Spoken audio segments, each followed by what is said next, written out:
दोस्तों, क्या भारत ने मिडिल ईस्ट के समंदर में अपनी सबसे बड़ी ताकत INS विक्रांत को उतार दिया है? आजकल हर तरफ यह खबर आग की तरह फैली हुई है कि स्ट्रेट ऑफ हॉर्मुज में विक्रांत के पहुंचने से पूरी दुनिया में भारी खलबली मच गई है। आखिर मिडिल ईस्ट के इस भारी तनाव के बीच भारत को इतना बड़ा कदम क्यों उठाना पड़ा? कहा जा रहा है कि इटली में रोके गए भारतीय जहाजों और इजराइल के उस सीक्रेट कनेक्शन ने भारत को यह कड़ा एक्शन लेने पर मजबूर कर दिया है। एक तरफ ईरान की गहरी नाराजगी, दूसरी तरफ इटली की कार्रवाई और बीच में फंसा भारत का ऐतिहासिक चाबहार पोर्ट। यह इंटरनेशनल चक्रव्यूह इतना उलझ चुका है कि हर कोई हैरान है। आइए आज डिकोड करते हैं इस बहुत बड़े इंटरनेशनल सस्पेंस का पूरा सच। क्या सच में INS विक्रांत ने हॉर्मुज में एंट्री ले ली है या फिर पर्दे के पीछे का असली खेल कुछ और ही है? इस विक्रांत वाली खबर की असली सच्चाई हम वीडियो के बिल्कुल अंत में डिकोड करेंगे, इसलिए हमारे साथ आखिर तक जरूर बने रहें। लेकिन आगे बढ़ने से पहले कमेंट्स में जरूर बताएं कि आप हमारी यह एक्सक्लूसिव रिपोर्ट किस शहर या राज्य से देख रहे हैं। इस पूरी उलझी हुई कहानी और कूटनीतिक रहस्य की असली शुरुआत होती है यूरोप के बहुत ही अहम देश इटली से। इटली के समुद्री तटों पर अचानक भारतीय मालवाहक जहाजों को बीच रास्ते में रोक लिया जाना कोई छोटी या आम बात बिल्कुल नहीं है। यह घटना इटली के बेहद व्यस्त और रणनीतिक रूप से महत्वपूर्ण बंदरगाहों पर घटी। आमतौर पर जब कोई बड़ा मालवाहक जहाज अंतर्राष्ट्रीय समंदर से होते हुए किसी देश के बंदरगाह पर पहुंचता है तो कागजातों की जांच एक बहुत ही नॉर्मल प्रक्रिया होती है। यह सब बहुत तेजी से होता है ताकि व्यापार में कोई देरी न हो। व्यापारिक दुनिया में समय ही पैसा होता है, इसलिए कस्टम के अधिकारी केवल जरूरी कागजात देखते हैं और जहाजों को आगे बढ़ने की अनुमति दे देते हैं। भारत से हर साल हजारों जहाज इसी रास्ते से यूरोप और दुनिया के अन्य हिस्सों में जाते हैं। लेकिन इस बार इटली के बंदरगाह पर हालात बिल्कुल अलग थे। वहां सिर्फ रूटीन अधिकारी नहीं थे, बल्कि इटली की विशेष जांच एजेंसियों ने जहाजों को पूरी तरह से घेर लिया था। ऐसा लग रहा था जैसे उन एजेंसियों को पहले से ही कोई बहुत ही पक्की जानकारी मिली हुई थी। जहाजों के कैप्टन और पूरे क्रू सदस्यों से बहुत ही लंबी पूछताछ की गई। ये जहाज भारत के बंदरगाहों से निकले थे। इन्होंने अरब सागर को पार किया, फिर लाल सागर और स्वेज नहर के लंबे रास्ते से होते हुए ये भूमध्य सागर में पहुंचे थे। ये रास्ता दुनिया के व्यापार की सबसे बड़ी जीवन रेखा माना जाता है। इन जहाजों को आगे के सफर पर जाना था, लेकिन इटली के अधिकारियों ने इन्हें रोक दिया। इटली की एजेंसियों को शक था कि इन बड़े बड़े कंटेनरों में जो सामान लदा हुआ है वह सिर्फ एक साधारण व्यापारिक सामान नहीं है। इस घटना ने देखते ही देखते अंतर्राष्ट्रीय कूटनीति के गलियारों में एक बहुत बड़ा सस्पेंस पैदा कर दिया। हर कोई यह जानना चाहता था कि आखिर भारत से आने वाले इन जहाजों में ऐसा क्या रखा है जिसने यूरोप की एजेंसियों की नींद उड़ा दी है। यह कोई साधारण चेकिंग नहीं थी, बल्कि यह एक बहुत बड़े अंतर्राष्ट्रीय घटनाक्रम का पहला हिस्सा था जिसने दुनिया के कई बड़े देशों को सोचने पर मजबूर कर दिया। अब आपके मन में यह सवाल जरूर आ रहा होगा कि आखिर उन बड़े कंटेनरों में ऐसा क्या था जिसे लेकर इतना बड़ा बवाल मच गया। अंतर्राष्ट्रीय रिपोर्ट्स के मुताबिक इटली के अधिकारियों को यह गहरा शक था कि इन जहाजों के अंदर डुअल यूज तकनीक से जुड़ी कुछ बहुत ही संवेदनशील मशीनें और उपकरण रखे हुए हैं।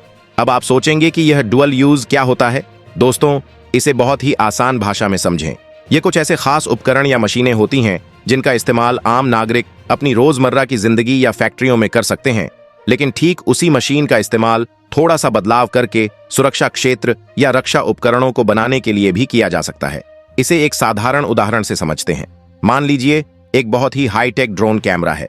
उस ड्रोन कैमरे का इस्तेमाल खेतों में फसल देखने के लिए किया जा सकता है या मौसम की जानकारी जुटाने के लिए किया जा सकता है।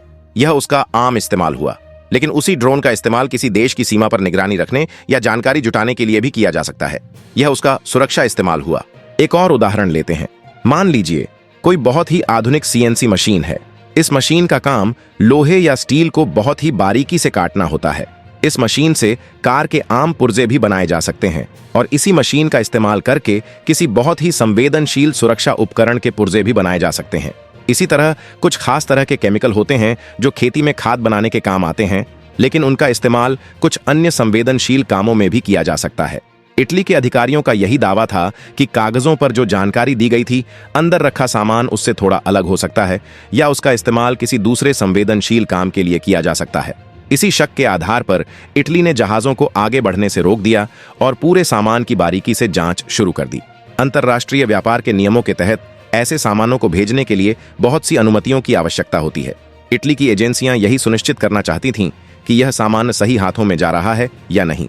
इटली की जांच के बाद जो जानकारी सामने आई उसने एक नई और बहुत ही गंभीर बहस को जन्म दे दिया। अंतर्राष्ट्रीय स्तर पर यह दावा किया जाने लगा कि इन जहाजों में रखे सामान की आखिरी मंजिल इजराइल हो सकती है। दोस्तों, भारत और इजराइल के रिश्ते हमेशा से बहुत मजबूत, गहरे और भरोसेमंद रहे हैं। दोनों देश कई दशकों से खेती, पानी को साफ करने की तकनीक और आधुनिक विज्ञान में एक दूसरे के साथ बहुत ही करीब से मिलकर काम करते हैं। इजराइल ने खेती के मामले में भारत की बहुत मदद की है। इजराइल की ड्रिप इरिगेशन, बूंद बूंद सिंचाई तकनीक का इस्तेमाल आज भारत के कई राज्यों में किसान कर रहे हैं, जिससे कम पानी में बहुत अच्छी फसल उगाई जा सकती है। इसके अलावा समंदर के खारे पानी को पीने लायक बनाने की तकनीक में भी इजराइल ने भारत का बहुत साथ दिया है। भारत ने भी हमेशा एक सच्चे दोस्त की तरह इजराइल का साथ निभाया है। लेकिन दुनिया के उस हिस्से मिडिल ईस्ट में अभी बहुत ज्यादा तनाव चल रहा है। कई देशों के बीच आपसी मतभेद चरम पर हैं। ऐसे में अगर किसी भी बड़े देश का जहाज उस इलाके की तरफ जाता है तो पूरी दुनिया की उस पर बहुत पैनी नजर रहती है। यूरोपियन देशों के अपने कड़े नियम हैं और वे किसी भी ऐसे व्यापार को लेकर बहुत सतर्क रहते हैं जो तनाव वाले इलाकों से जुड़ा हो।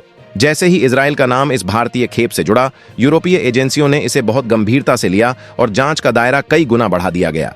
इससे भारत के लिए एक अजीब सी कूटनीतिक उलझन पैदा हो गई, क्योंकि भारत हमेशा से स्वतंत्र व्यापार का समर्थक रहा है। इस पूरी घटना का सबसे ज्यादा और सबसे सीधा असर अगर किसी देश पर पड़ा है तो वो है ईरान। इजराइल और ईरान के बीच के आपसी मतभेद पूरी दुनिया जानती है। दोनों देश एक दूसरे के विरोधी हैं और उनके बीच अक्सर कड़े बयानों का दौर चलता रहता है। जब ईरान की एजेंसियों तक यह बात पहुंची कि इटली में रोके गए भारतीय जहाजों का कनेक्शन कहीं न कहीं इजराइल से हो सकता है, तो तेहरान, ईरान की राजधानी, में कूटनीतिक हलचल बहुत ज्यादा तेज हो गई। दोस्तों, ईरान भारत का एक बहुत ही पुराना और भरोसेमंद दोस्त रहा है। दोनों देशों के बीच सदियों पुराने व्यापारिक और सांस्कृतिक रिश्ते हैं। जब दुनिया के कई देशों ने ईरान के साथ व्यापार करना कम कर दिया था, तब भी भारत ने ईरान का साथ नहीं छोड़ा था। भारत ने रुपये में व्यापार करने का एक खास तरीका निकाला था ताकि ईरान की अर्थव्यवस्था चलती रहे और भारत को अपनी जरूरत का ऊर्जा स्रोत मिलता रहे। लेकिन इस वक्त ईरान के अंदर कुछ ऐसे कड़े गुट मौजूद हैं जो इस नई खबर से बेहद नाराज हैं। उनका मानना है कि अगर उनका पुराना दोस्त भारत उनके सबसे बड़े विरोधी देश के साथ इस तरह का व्यापार कर रहा है, तो ईरान को भी भारत के साथ अपने सभी पुराने समझौतों पर दोबारा गहराई से विचार करना चाहिए। ईरान के कुछ नेताओं की तरफ से भारत पर कूटनीतिक दबाव बनाने की कोशिशें शुरू हो गई हैं। वे चाहते हैं कि भारत उन्हें इस बात का स्पष्टीकरण दे कि असल में उन जहाजों में क्या था और वे कहां जा रहे थे। भारत के लिए यह एक बहुत ही चुनौतीपूर्ण समय है, क्योंकि उसे अपने दो बहुत ही अच्छे और पुराने दोस्तों के बीच संतुलन बनाना है। ईरान की इस नाराजगी का सीधा नुकसान भारत के सबसे बड़े और महत्वाकांक्षी प्रोजेक्ट चाबहार पोर्ट पर पड़ सकता है। दोस्तों, चाबहार सिर्फ एक आम बंदरगाह नहीं है, यह भारत की विदेश नीति और रणनीति का एक बहुत बड़ा मास्टर स्ट्रोक है। यह बंदरगाह ईरान के दक्षिणी तट पर बिल्कुल समंदर के किनारे स्थित है।